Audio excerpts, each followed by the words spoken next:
अच्छा स्टूडेंट, आज हम जो पढ़ेंगे थर्ड यूनिट है हमारे साथ ACN का mental health assessment, unit number 3। Objective इसमें हमारे पास क्या है? By the end of presentation student will be able to define mental health assessment, describe purposes of mental health assessment, explain each and every component of mental health assessment, summarize the whole lecture। अच्छा, ये हमारे पास क्या है? Mental health assessment का definition है। तो इसमें हमारे साथ ये कि mental health assessment is the physiological equivalent of physical exam that describe the mental state and behaviour of the person being sick. Mental health assessment में हम क्या देखते हैं? मेंटल हेल्थ असेसमेंट में हम एक पेशेंट की या बंदे की मेंटल स्टेट देखते हैं, उसका बिहेवियर देखते हैं कि बंदा कैसा दिखता है और उसका मेंटल बिहेवियर जो है वो कैसा है। It include both objective observation of the clinician and subjective description given by the patient. इसमें हमारे पास दो चीज़ें होती है, objective data and subjective data.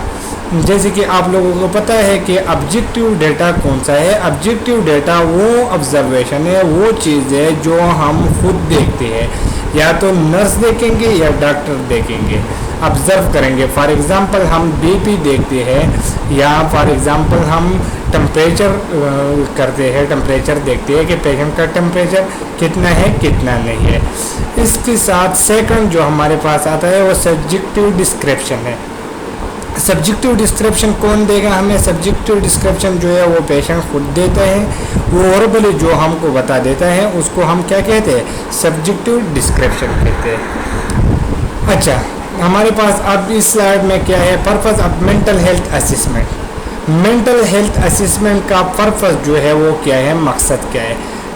The mental status examination provide information for diagnosis and assessment of disorder and response to treatment। Mental health assessment जो है वो हमारे पास क्या करते हैं? इंफॉर्मेशन हमें प्रोवाइड करते हैं कि हम जो असेसमेंट करते हैं या उसके जो हम फिजिकल एग्जामिनेशन करते हैं उससे जो डेटा लेते हैं उसकी बुनियाद पे हम क्या करते हैं? डायग्नोज निकालते हैं, या उनका जो ट्रीटमेंट का रिस्पांस है वो ठीक है या ठीक नहीं है, हमें ट्रीटमेंट का रिस्पांस कैसे, आउटपुट कैसा है जो हमने ट्रीटमेंट स्टार्ट किया है। तो ये मेंटल हेल्थ असेसमेंट का क्या है? पर्पस है।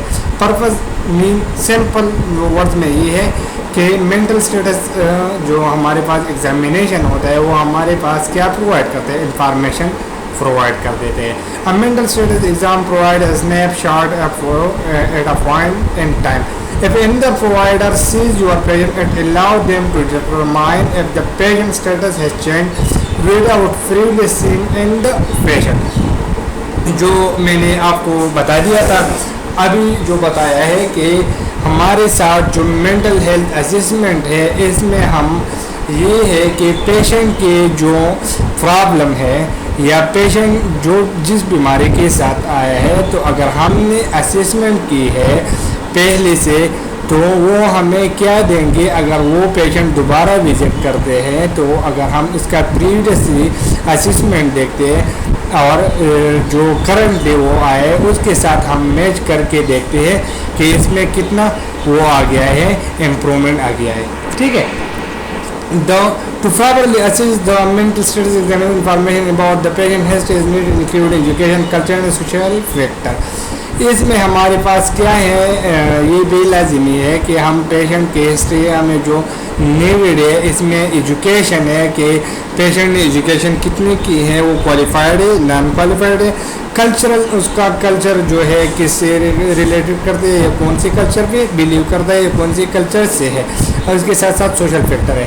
It is important to ascertain what is normal for the patient. For example some people always speak fast. ये इम्पॉर्टेंट है हमारे लिए कि पेशेंट की नॉर्मल बिहेवियर क्या है या नॉर्मल जो वो टोन में बात करता है वो क्या है।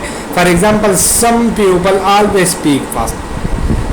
बाज़ लोग ऐसे होते हैं कि वो जो बातें करते हैं वो क्या करते हैं, जल्दी जल्दी करते हैं, ठीक है। इसके साथ हमारे पास component of mental health assessment आ जाते हैं कि हमारे पास मेंटल हेल्थ असेसमेंट में कौन से कंपोनेंट्स है। तो सबसे पहले उसका जो है अपीयरेंस है, तो उसका अपीयरेंस आपको कैसा नज़र आ रहा है, उसके ड्रेसिंग, उसके बिहेवियर, उसके चाल चलना, या ये चीज़ें जो है हमारे पास अपीयरेंस में आ जाते हैं।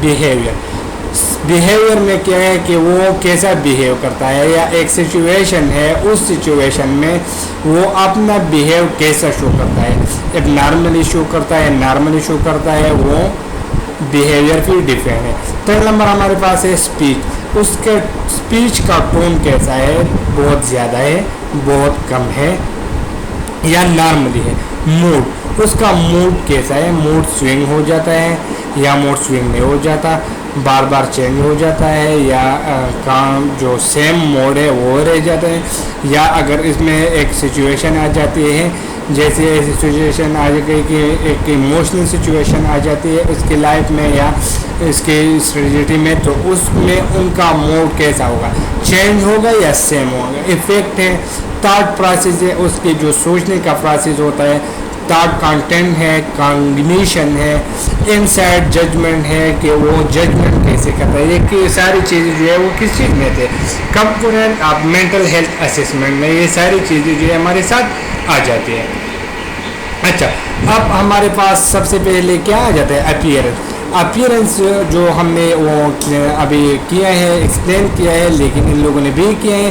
तो इस सबसे पहले अपीयरेंस में हम क्या कहते हैं, मैनर ऑफ ड्रेसिंग देखते हैं। जैसे मैंने आपको बता दिया कि हम एक बंदा है उसकी ड्रेसिंग देखते हैं कि उसका ड्रेसिंग कैसे है, स्टाइल ड्रेसिंग का कैसा है, वो पैंट पहनता है, शलवार पहनता है, नीट है, एप्रोप्रिएट हाइजीन करता है या नहीं करता, क्लीन है, फॉर एग्ज़ाम्पल वो अपनी सफाई का ख्याल रखते हैं, कपड़ों का, पैंट शर्ट का, जीन्स का या शलवार कमीज़ का, इस चीज़ जो है इनका क्लीन है यानी शेव्ड है, शेव करता है या शेव नहीं है, तो बियर्ड है, ये चीज़ें हम अपीयरेंस में देखते हैं।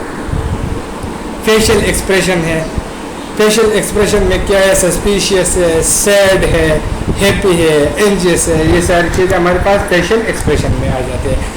नंबर 3 जो है आई कांटेक्ट है, आई कांटेक्ट उसका एप्रोप्रिएट है, सही है या नहीं है।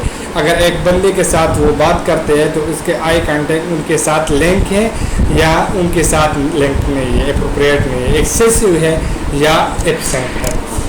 नंबर 4 जो है वो हमारे पास जनरल हेल्थ है, जनरल हेल्थ में क्या है, वेल नरिश्ड है, मेल नरिश्ड है, ठीक है, ये हमारे पास जनरल हेल्थ में आते हैं। अब बी नंबर हमारे पास जो है बिहेवियर है, बिहेवियर में सबसे पहले हमारे पास क्या है, सोशल आ जाता है। तो सोशल में ये है कि वो फ्रेंडली है, उसके फ्रेंड है, उसके फ्रेंड के साथ वो कैसा है, उनका बिहेव कैसा है, वो उनके साथ उठना बैठना जो है वो फ्रेंडली है या स्ट्रिक्टली है, क्या है क्या नहीं, कोऑपरेटिव है, वो कोऑपरेशन करता है या नहीं करता, इंटरफेयरिंग हॉस्टाइल, ठीक है, ये हमारे पास किस में आते हैं, सोशल में आते हैं। अब हमारे पास सेकंड नंबर में क्या आता है, मोटर बिहेवियर। मोटर बिहेवियर में जैसे आपको मैंने पिछले स्लाइड में बता दिया कि बंदे का गेट कैसा है, चाल चलना, ब्रेस्ट कैसा है, स्लो चल रहा है या नहीं चल रहा, डांसिंग मतलब डांसिंग का वगैरह शौक है या वो करता है या नहीं करता, ये चीज़ जो है हम किस चीज़ में मोटर बिहेवियर में देखते हैं। नंबर 3 है लेवल ऑफ एक्टिविटी, उसका एक्टिविटी का लेवल क्या है, ओवर एक्टिव है, ज़्यादा एक्टिव है या रिटार्डेड है। मतलब रिटार्डेड का मीन ये है कि वो एक एक्टिविटी में इंटरेस्टेड है या नहीं है, तो रिटार्डेड का मीन ये कि वो एक्टिविटी और ये चीज़ में इंटरेस्टेड नहीं होगा। एक नॉर्मल मूवमेंट्स में क्या है, ट्विचेस है, ट्रीमर्स है, अनयूजुअल मैनरिज्म है, ठीक है। नंबर सी हमारे पास कम्युनिकेशन पैटर्न है। कम्युनिकेशन पैटर्न में हमारे पास सबसे पहले क्या आता है, रेट ये कि वो रैपिड है, स्लो है, ठीक है।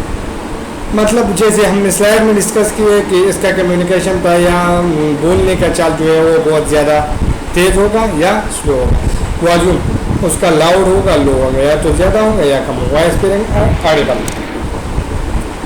Amount, talkative, silent, poverty of speech, logic. ये तो सैम्पल चीज़ें है, सैम्पल उन लोगों ने लिखे हैं, आप लोगों को मेरे ख्याल से समझ आ जाते हैं। अगर इसमें फिर भी आप लोगों को कुछ प्रॉब्लम हो या कुछ हो तो आप लोग प्लीज़ कमेंट में बता सकते हैं कि क्या है क्या नहीं है।